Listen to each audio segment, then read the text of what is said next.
Hey everyone, my name is Ben. Welcome back to Off Trail Treasures. On this channel we go to sometimes great lengths to recover things that were lost, discarded, and forgotten. This week, like last week, I am back at this mid-1800s church. It actually may go back a little bit further. We're trying to find some evidence of that here in our metal detecting adventure. But what we do know is that this building behind me was a school at one point. It's now a church. And before that, on the other side, there was a church there while this was a school. And that goes back, the plat map that shows that goes back to, I believe, the early 1900s. So we know all this existed quite a bit before that. There's very little documentation for us to consult to kind of understand the actual time frame of it all. But that's one of the things that we're hoping to figure out today. I'm going to keep today's intro short. If you guys want to hear a little bit more about the church, then you can go back to last week's video. But otherwise, I have a little bit of a clip that I've put together that talks about the history of Franklin County, Missouri, where I'm at right now. So if you guys care to, go ahead and listen to that. But right after, we're going to get the coil to the ground and we're going to see what we can find. Let's go. Our story begins in the untamed wilderness of the late 1700s, where the land that would become Franklin County lay under the domain of the French. Traders and trappers ventured through its forests and along the mighty Missouri River, seeking fortune in furs. French colonial influence left its mark, but by 1803, with the Louisiana Purchase, the land passed into American hands, opening a new chapter of settlement and expansion. The early 1800s saw an influx of pioneers, farmers, craftsmen, and families seeking opportunity on the frontier. By 1818, Franklin County was officially established, named for Benjamin Franklin, a symbol of ingenuity and resilience. Towns like Union and Washington took root, becoming centers of trade and culture. The Missouri River, a lifeline of commerce, carried goods and people westward, while steamboats later transformed the local economy.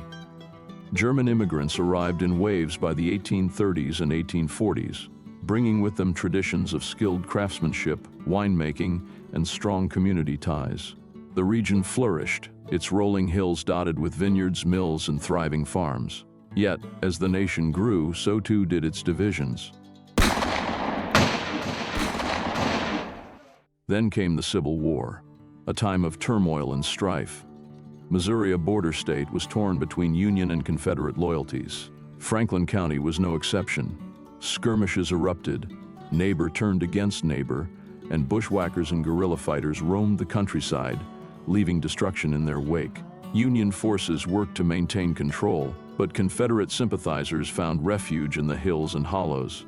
The war left scars, not only on the land but on the hearts of its people. But through hardship came resilience. As the war ended and the smoke cleared, Franklin County stood ready to rebuild, its people determined to forge ahead. From its French colonial roots to the trials of war, the county's past is a testament to the enduring strength of those who shaped it, laying the foundation for the community it would become. And so, the story of Franklin County continues, carried forward by those who refuse to be broken by time or conflict.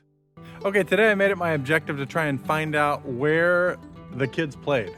If they were going to school right here in the mid to late 1800s maybe, I want to find out if they had a spot that they favored to play.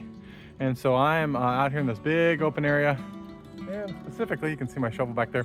Found a target right there, 46 to 48 signal, so let's go ahead and take a look and see what we can see. It sounded larger than a coin. Sure what we might be looking at. Maybe it's a can. I have so far, I grabbed something there. I have so far found a shotgun shell, a bullet, and a glass bottle with the screw top still on it. There we go, right there. What is that?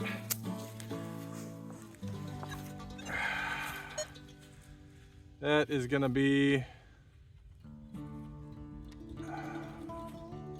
think it's a screw top, yep, off of a jar or something like that. All right, so far I found a shotgun shell, a bullet, and a screw top lid still on a piece of glass, and one smushed can.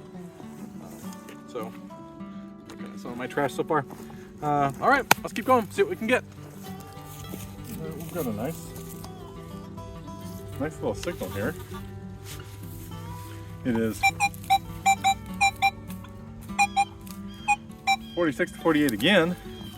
Sounds smaller than that last one, which was a little screw top off of, almost looked like a baby food jar. I'm not sure.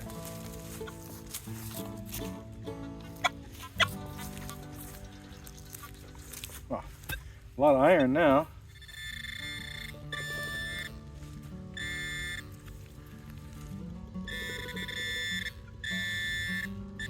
Oh, well, no, that's a coin.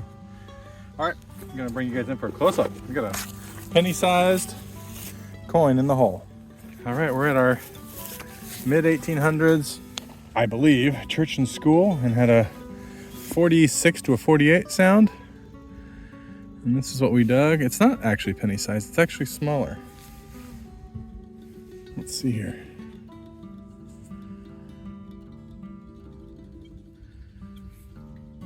Oh, there it is. It is just gonna be a clad dime. All right. I don't know what had me thinking that it might be something different than that. But all right, just a clad dime. Let's keep going. All right, I haven't found this target yet. It's in the hole. It's a 50-51, which is a good quarter signal. And I'm already down about 4 inches and it's still in here, so excited about that. Off to the side.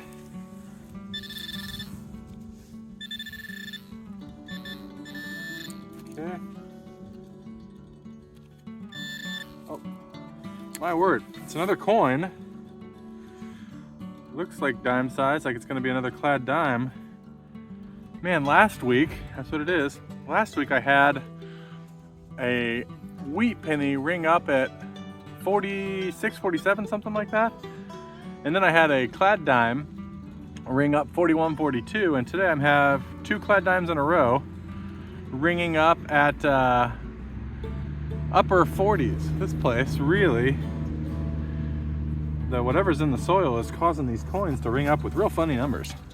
Okay, let's keep going. I've been chasing the 25 signal and really haven't opened up the plug real ugly and nasty. Dug this big rock out a second ago and it seems like it was maybe underneath it. I don't know. It sounds really loud, which is not great to hear something this loud sounding, this deep.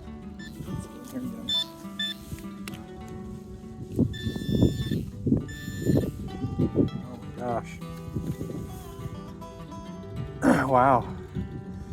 It was really loud, and it is that number ring up, right? That's just a clad Jefferson. Clad Jefferson, 5 cents. All right, let's cover up this disaster of a hole and keep going. 3, 2, 1. All right, this is what we've been doing. Started at that tree and been walking this way. It's the property line right there.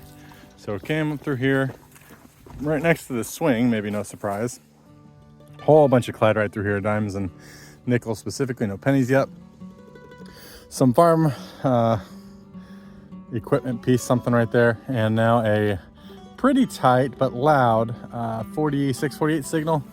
Those are elevated for dime numbers, but about 30 feet away. That's what gave me a dime signal, so let's get in here and take a look. I think it was still in the hole. Yep.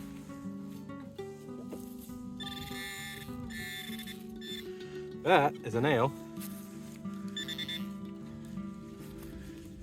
Maybe that's all there was. Let me get the big detector on it and take a look.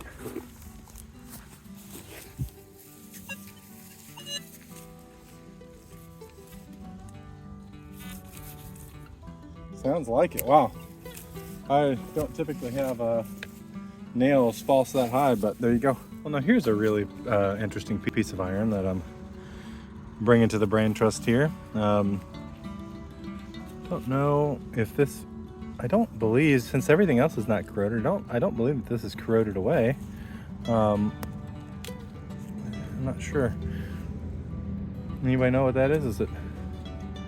Is that corroded away, or was that something of a specific use? Let me know in the comments. I'm continuing to make my way along the back half of the property line, and right about where my shovel is, I think I ran into a dump. I mean, it just lit up with lots of trashy sounds. But I did hear one little squeaker right there at a 4142, which is what my Indian dug up at, rang up as last week. So wanted to bring you guys in and see what's right there in the hole. I said in the hole, I think a second ago, but it's actually over here somewhere.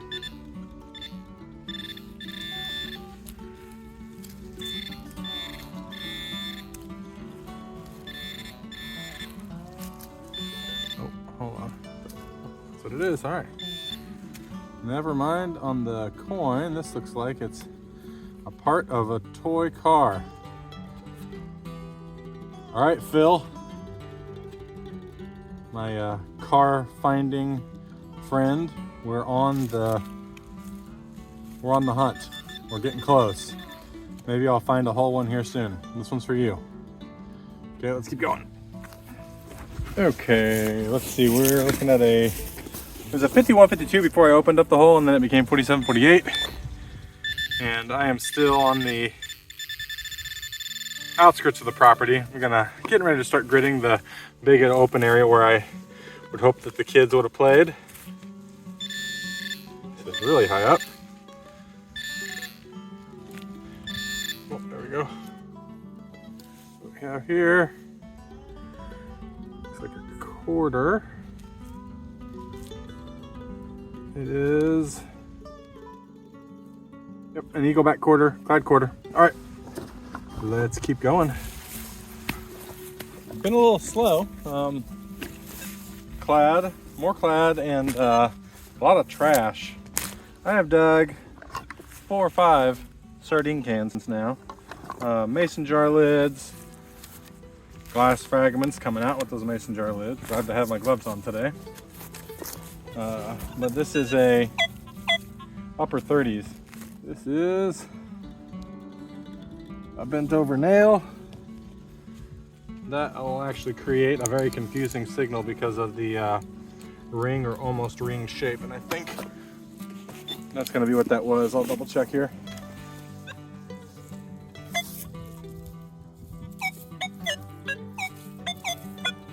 Very similar sounding signal right next to it. Probably gonna be the same thing. I'll check off camera, and if it's something good, I'll bring you back. All right, this is that same hole. You can see the original hole right here. Nail was in there. A much clearer 4142 signal off to the side. So I'm hoping that the nail actually was covering up a coin. I don't know if that's it or not. Let's see. Looks like it might be.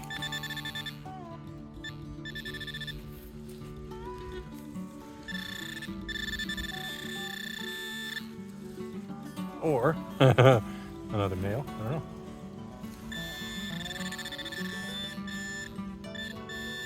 Not pinpointing very large, but that bent over nail wasn't very big either.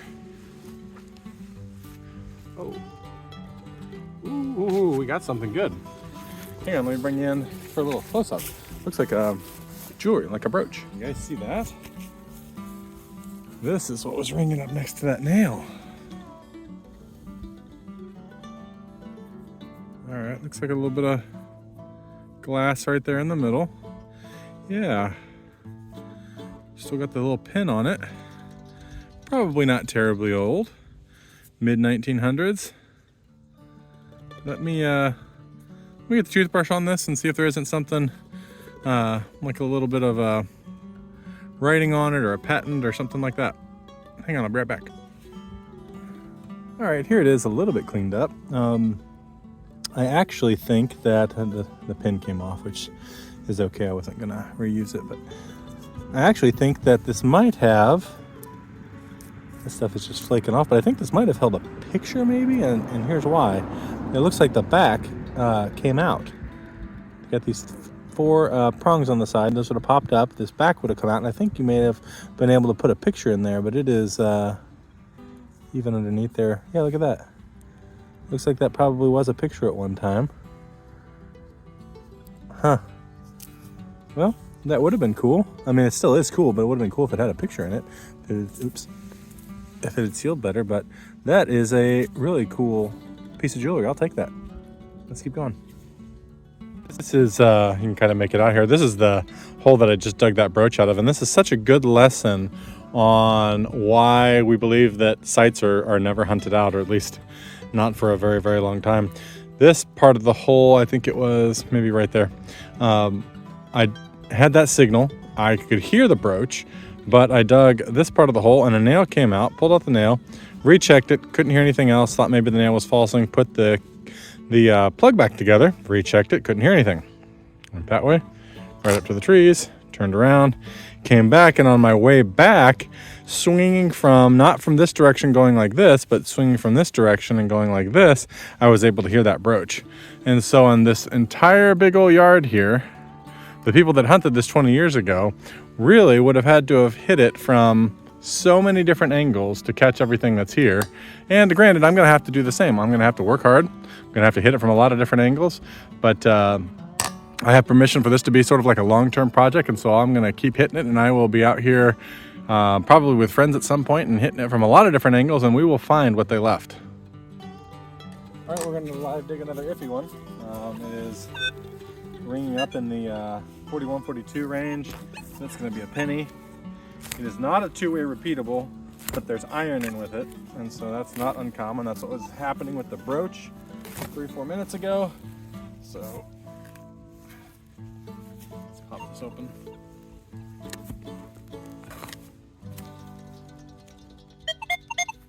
Oh, I see green right there, guys. Oh, what is that? It looks like a coin. Let's get you guys in for a closer look. All right, I just popped this plug. The 41, 42 signal. The first thing I saw was that little bit of green right here in the hole. That it's probably, oops, before I got it in camera, it dissolved. Probably a little piece of this. But that is a green penny. At least it's penny sized, and I'm really hoping for an Indian. But I think I already see Abe, so is it gonna be a weedy? Well, was that Abe that I saw? Yep, there he is. It's a real green wheat from 19... I think that's 1919. What do you guys see right there? I think that's 1919. Yeah, now I can make out the 1 cent right there. This bright spot was where that little chunk came off of, I bet. All right, 1919 wheat. I will take that. You know, the lack of high tones out here in the middle makes me think that the folks that did come through and metal detect this were hunting for high tones. I was about to say that's fine with me. Not fine with me. I wish there were more high tones here, but man, in penny and below ranges, there is a lot of really cool stuff to find still. So let's get on it and see what we can get. Hey, who wants to dig an iffy signal with me? I've got one right here. It's a 3638. Not a lot of great things in that range.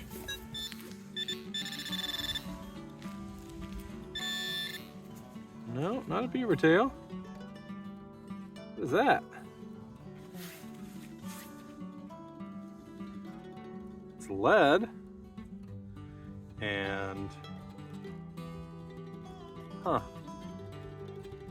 it's lead, and it's a circle with a point on one end.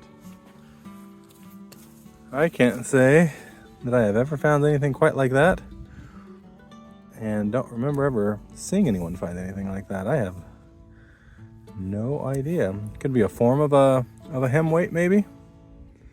Just a little bit different than the normal shape. I don't know. Anybody have any idea what that is? There's that little point. Anybody have any idea what that is? Let me know below in the comments. Actually, I wonder if those little... There might be a little bit of decoration on this. I'm not sure. Let me clean it up a little bit. No, not decoration. Not really sure what those three little bumps are right there. It's really crude. It could be a hand-poured fishing weight. I'm right by the river here. Not too sure, but that's kind of a cool find. Let's go. I'm pretty stoked. I just dug a hole. It was a 22-23, and I was even telling myself while I was digging it that The only reason why I'm digging this is because I have not found a V-nickel, and V-nickels ring up 20 to 23 from what I've heard, primarily from a couple YouTubers and Merrill's VDI Bible for the Legend. Anyways, it was in the bottom of the plug. Popped it open. First thing I saw was roundness. It does not look like a size that I'm familiar with, and I've never even held a V-nickel, so I don't know if that's what I should expect or not, but it's either a coin or a token. Let's turn around and see what we got. Oh my gosh, I've been looking for a V-nickel for a while. You know what? Is that just a regular Jefferson? I don't know yet. Oh, it might be a regular Jefferson. Part of this dirt made me think it was a slightly different size. I wonder if that's just going to be a low ring in Jefferson. Let's see, is that going to be... Well, I recognize the back yet. Oh, there it is. Man, there's Monticello. I was wrong about the size being slightly different. There's old Jefferson. All right, false alarm. Clad nickel. Let's keep going. I've got another, what was it, 23 in the hole. For those of you playing along at home, that is what my Jefferson nickel ringed up as a second ago.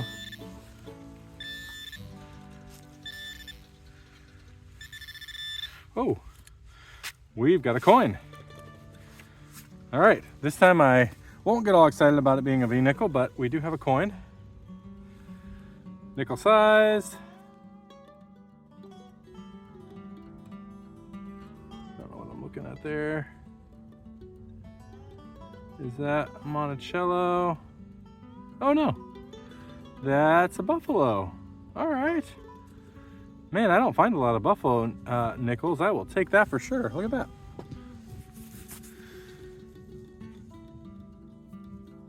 It's in pretty good condition. Decent details on there. Let me see if I can get a date off of it. I'll be right back. All right, I got it all cleaned up here. It is a, see if y'all can read it right there. It's a 1936.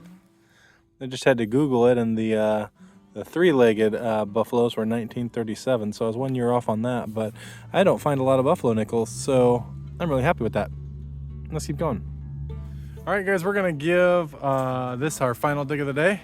We're gonna waste it on another 23. We've been 2 for 3 on good 23 signals, so let's go ahead and take a look and see what we got here. It's solid and tight, like a coin or a pull tab. Not hard to hear, two-way repeatable. Oh,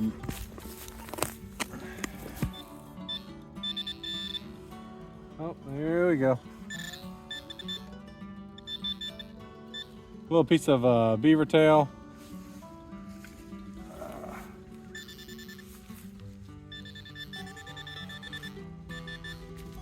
Rest of it may be in the hole, but I'll check it again with my big detector. If I find something, I will be back. If not, I will do the wrap-up here in just a second. Here is the wrap-up.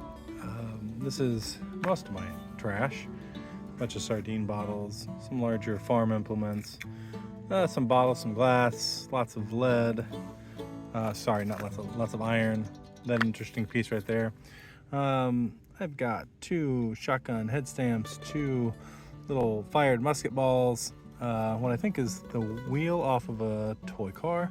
This cool looking brooch, which is unfortunately broken, but still pretty cool find. This interesting piece of lead that may just be as simple as a fishing weight, but I'm not sure.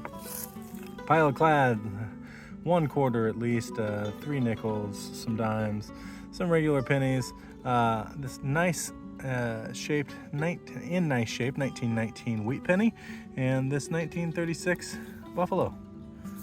I am pretty stoked about that. Don't find a lot of those, but I am slowly out here cleaning up the ground, and we're gonna get on the older stuff here. directly. I think that the next time we're out here will be our time. My goal for this spot is some mid 1800 silver. So I hope you guys will hit that subscribe button, like this video, leave me a comment, and come along next week when we try to revisit the mid 1800s church in search of actual buried treasure. See you guys then.